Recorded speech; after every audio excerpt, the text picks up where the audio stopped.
Hey guys, it's Silver Stallion here, and I'm here to teach you guys some aggressive gambits. So first we're going to start off with E4 gambits. Next video we're going to do D4 gambits. In this video, I'll be showing you guys the Danish gambit and the Smith-Morra gambit. So as you guys see in this diagram here, this is the Danish gambit. White has his bishops in really good squares, but White has sacrificed 2 pawns for them. These 2 pawns are missing. And White has achieved a really aggressive and active position, which attacking players love. They love attacking positions where they're up in development and have the initiative. And the Black's king is open, and Black's pieces are just not in the best places. See, all of them are in the 8th rank. So let me show you guys the moves. It starts off with E4, E5, D4 takes C3, takes bishop to C4. So White is gambiting this pawn and that pawn in exchange for better development and a more open position for their bishop. So takes, bishop takes. This is the main line, and you'll see it in a lot of Danish gambit games. So first off, I'm going to show you guys the first Danish gambit game in this lesson, the game between W. John Lutz and R. Hardenstein. So the game starts off with E4. That was the main position. E4, E5, D4 takes, C3 takes, bishop C4 takes bishop takes B2. The position which I set up before. So this is the main line that was just played. F5. F5 is actually a very bad move in this position, since it opens up Black's king, which Black doesn't want to happen, since White has his bishops out, and it doesn't develop any pieces, which is also bad because Black needs to defend using his pieces, and F5 just doesn't do that. Black's pieces are all on the 8th rank, and they're in no position to defend.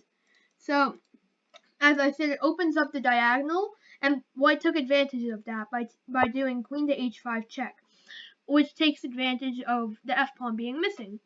G6, queen to e2, threatening to take that pawn with check. Knight to f6. Knight to f6 falls into a tactic. E takes f5 check. So, this automatically wins. Black resigned, because if bishop to e7, then bishop takes f6, threatening to take this rook and winning a piece. White is just ahead in development here, and he's also up a piece. So there's really no play here for Black. That's why Black resigned. So this just shows how quickly White can win. This game only took 9 moves. How quickly White can win if Black makes a mistake, which they often do, since Black's pieces aren't in a position to defend that well, and White is up like 3 tempi from the opening. So the next game is between Henry Edward Bird and Emanuel Lasker. In this game, you'll see how Bird crushed Lasker like an ant. As you guys know, Emanuel Lasker was the 2nd world champion. To crush a world champion like that, you need a really good skill and really aggressive play. So, that's what the Danish Gambit offers you. It gives you aggressive play, and if you're a really good attacking player, you can beat everybody with this opening. I played the Danish Gambit online, and I crushed a bunch of people with this opening. So, the game starts off with E4, E5, D4 takes, C3 takes, bishop C4 takes, bishop takes, the main line again. Queen to G5, protecting this pawn, defending it, and attacking this pawn. So you'll see why protecting this pawn is important in some other games. So, knight to F3, queen takes G2, rook to G1. So, White is just gaining time here. He sacrificed the 3rd pawn just for more time. White's knight just got out, and his rook is in an active position. Bishop to B4 check, king to E2. King to E2 states that White doesn't want this bishop to be blocked with knight to C3. And king to E2 is just showing how strong White can play. So now White is threatening to take this pawn and win the rook after the queen moves. And if the queen moves here, he can take this pawn on F7 with check. Let's suppose the queen moved here, which he did in the game. Bishop takes F7 check, which is also what happened in the game. If king takes, he moved king to d8 Lasker. If king takes, knight to g5, winning the queen due to this fork. So through this, you can see how strong the Danish gambit is. Because look, white just got the queen in the first, 10 moves.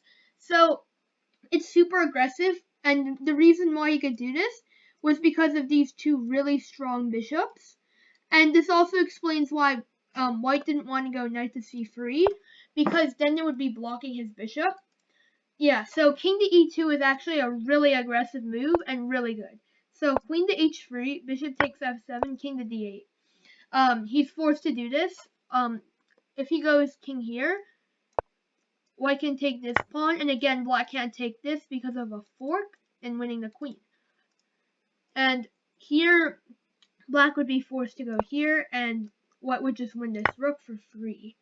And yeah, it's really not playable for black here. So he went king to d8, and then white went bishop takes g7, knight to e7, knight to g5. It's gonna be a forced win here for white, because black doesn't have any checks of his queen, and white is threatening knight to e6 checkmate. So yeah, Lasker went queen to h4, and then knight to e6 checkmate. So you can see here how Bird just defeated Lasker so easily with this opening, and I defeated a lot of higher rated players with this opening, and I encourage you to play this.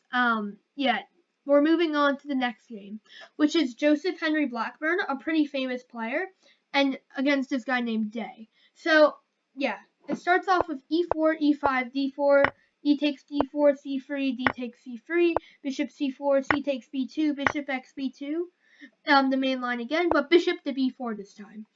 The reason why this is a weakening move for black is because now this g7 pawn isn't defended, and this time white went knight to c3, which is a good move.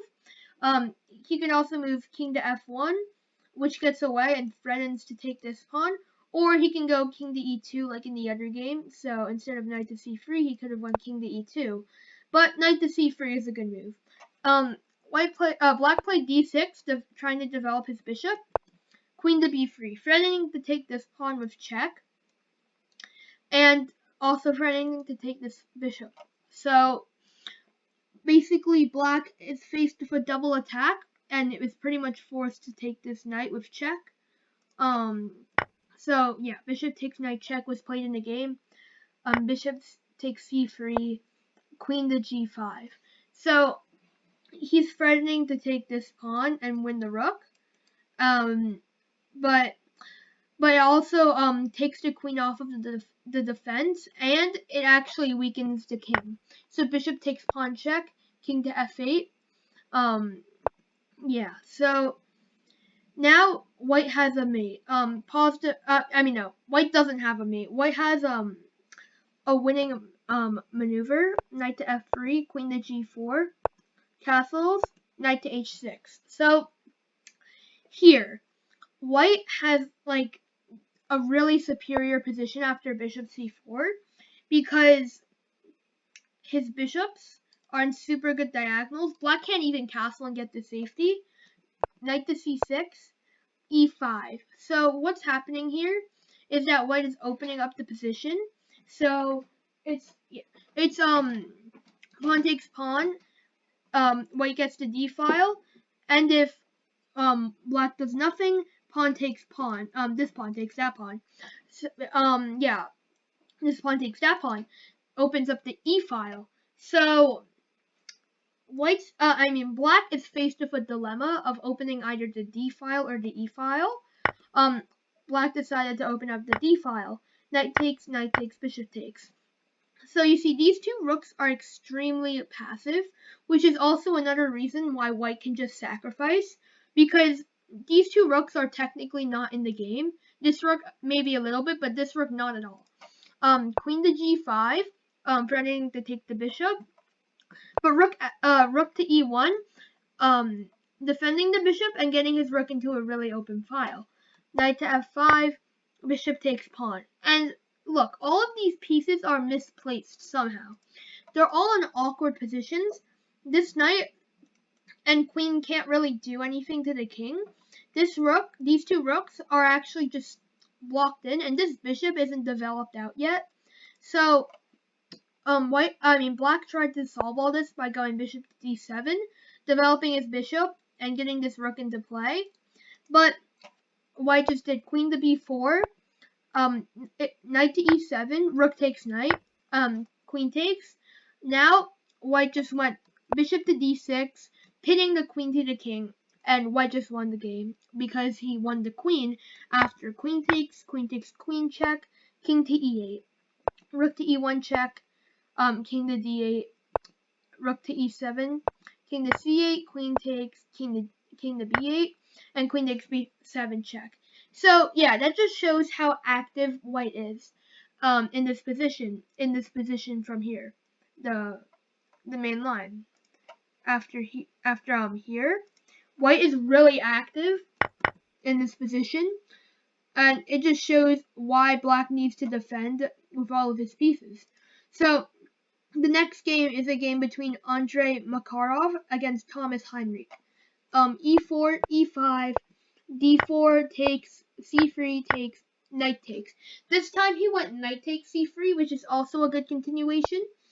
Knight to C6, bishop to C4, knight to A5. The reason why this move isn't good is because he's diverting the knight from the center, where it's a pretty good defender, and it's moving into the side.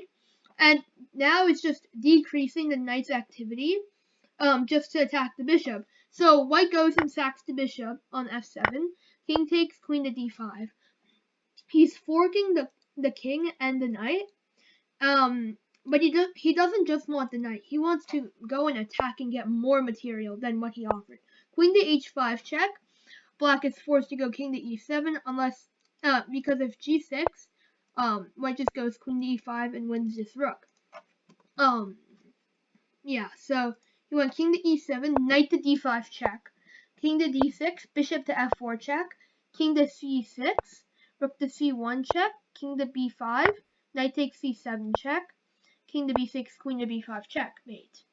So that's why black needs to go and defend with all of his pieces, because black just diverted his piece away, and he got the consequences of getting mated, since he didn't have any good pieces to defend. So let's see if he instead went like knight to f6, or actually bishop to e7. White wouldn't have this, because after king takes, here, here, white doesn't have this fork anymore. So black's position is a bit better than before, actually a lot better than before, since black has a piece defending and this piece defending, and he's going to move his pieces out and get castled soon. So yeah, that just shows how black needs to defend accurately. And I had a game once where my opponent defended accurately, except for one move where he fell under pressure. I mated him quickly, because this gambit gives black a lot of pressure to defend. Okay, so yeah, let's move on to our next gambit. Is the Smith-Morra gambit. Starts off with e4, c5, the Sicilian defense, but instead of going knight to f3 or knight to f3, you go d4. Pawn takes c3, pawn takes, knight takes. So you've opened up these two diagonals, and you've gotten your knight into play. Well, black just doesn't have any pieces into play, so white has an advantage in initiative and development. And this is actually kind of similar from this game, how white went e4, e5 takes, knight takes c3. It's kind of a similar position. And yeah, the Smith-Morra gambit is also kind of similar to the Danish. You're sacrificing a pawn, and you're attacking it with everything you have, and it puts a huge amount of pressure on black to defend accurately. Like, one single wrong inaccuracy can put black just in a very unplayable position, in a very bad position. So I'm going to show you guys a trap. It's e4, c5, d4 takes, c3 takes, knight to c3. The main line. This is actually an opening trap. I'm gonna show you guys. I think I mentioned that. d6, bishop c4, knight to f6, knight to f3, knight to c6, e5. So this move is actually a really good move because pawn takes, queen takes queen, king takes, knight to g5. It's threatening to fork the king and rook, and if king to e8, knight to b5. There's also a separate line where if knight takes the queen instead, you go knight to b5. He's gonna have to go rook to b8 to stop the mate. Not the mate, the fork. And you go knight to c7 check, king to d7, knight to b5, and you're just having a huge advantage. You're threatening to take that pawn with check.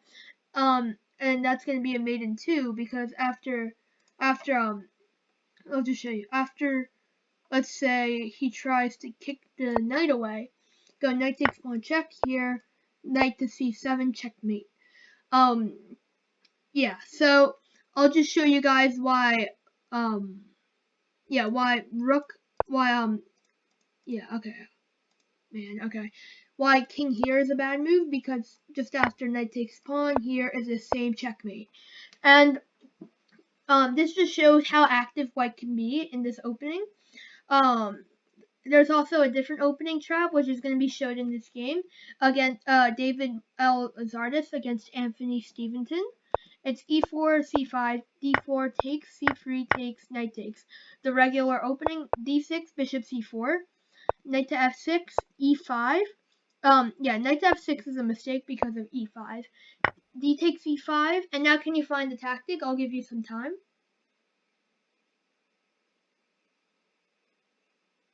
Okay, did you find the tactic? It's bishop takes f7 check. King takes, queen takes queen. Black is forced to take the bishop since this spot is covered by the queen, and black is just trapped by his pieces.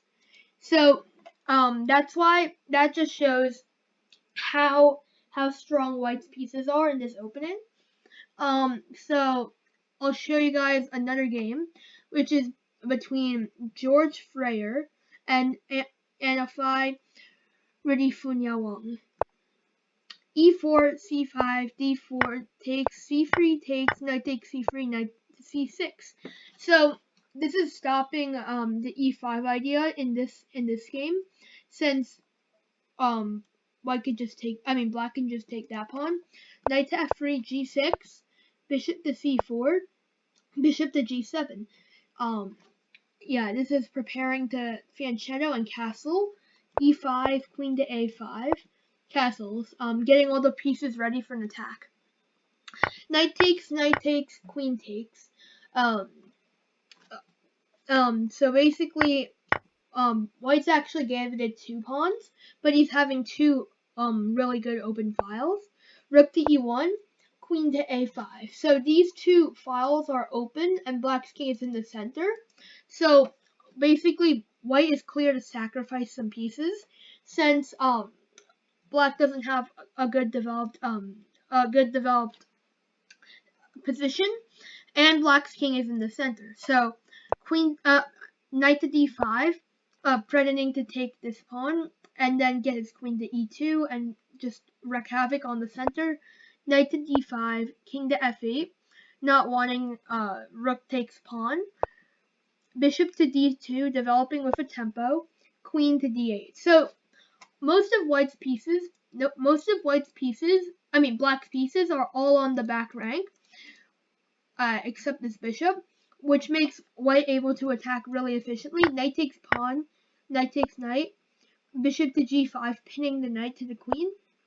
F6, queen to D6 takes, rook to E3. So threatening to go rook to C3 check, F3 check, king to E8, doubling rooks on this file, and black is losing here. So because of bishop to F8, rook to F3, queen to B6, and can you find the winning tactic here? I'll give you 5 seconds. Yeah, it's rook takes F8 check. because after king takes rook, queen takes knight check, it's checkmate. Yeah, this just shows, again, how active white can be and how dangerous white can be if black doesn't take white seriously. So the last thing I'm going to show you guys is a transposition from the Danish gambit to the Mora gambit. So e4, c5, d4 takes, c3 takes, bishop to c4. This is a transposition because it's the exact same position for white. These two bishops, actually I said it wrong. It's a transposition from the Mora to the Danish, because these two bishops are the same exact bishops from the Danish gambit. Let me show you. The Danish gambit is this position. These two bishops are eyeing f7 and g7, and he has an e4 pawn, and this is the exact same position. So black went e6, knight to f3, knight to c6, castles, knight to f6, knight to d2, just developing everything. Knight takes pawn, knight takes knight, d5, doing a center fork trick, but this actually ends badly for black. So bishop to b5, pawn takes knight, knight to e5, double attacking this knight with the bishop and knight, and it can't move away since the king is pinned by the bishop. The knight is pinned to the king by the bishop. Queen to c7, defending. Queen to a4, putting more pressure on the knight. Bishop to d7, defending it. Rook a to c1, putting the knight to the queen now. Bishop to d6, chasing the knight away, but basically white doesn't want to move the knight away. He goes forward with knight takes d7. Bishop takes h2 check, trying to steal a pawn, but king to h1, king takes knight. This is forced because if queen takes knight, the king can just take the bishop. Rook check. This is actually a very open position, so white wants to storm the center with his rooks, and black hasn't even castled yet. So basically, white is clear to go and sacrifice and attack in the center. Bishop to d6, bishop to e5, queen to b6, and then bishop takes d6. White is just up a pawn. So again, this just shows how much pressure white can put onto black. If he doesn't defend and develop his pieces, black needs to castle and defend as best as he can. And even then, white has a really aggressive attack. And yeah, please be sure to review these openings at home and research them every day and build an opening repertoire. So yeah, this is my channel, Silver Stallion 3142. I make videos about chess, fencing, gaming, and other stuff too. Yeah, please be sure to like and subscribe to this video, and be sure to click the notification bell. So yeah, click the notification bell like this. Click it to make sure you find out about my other videos. Thank you. And I want you guys to subscribe, please.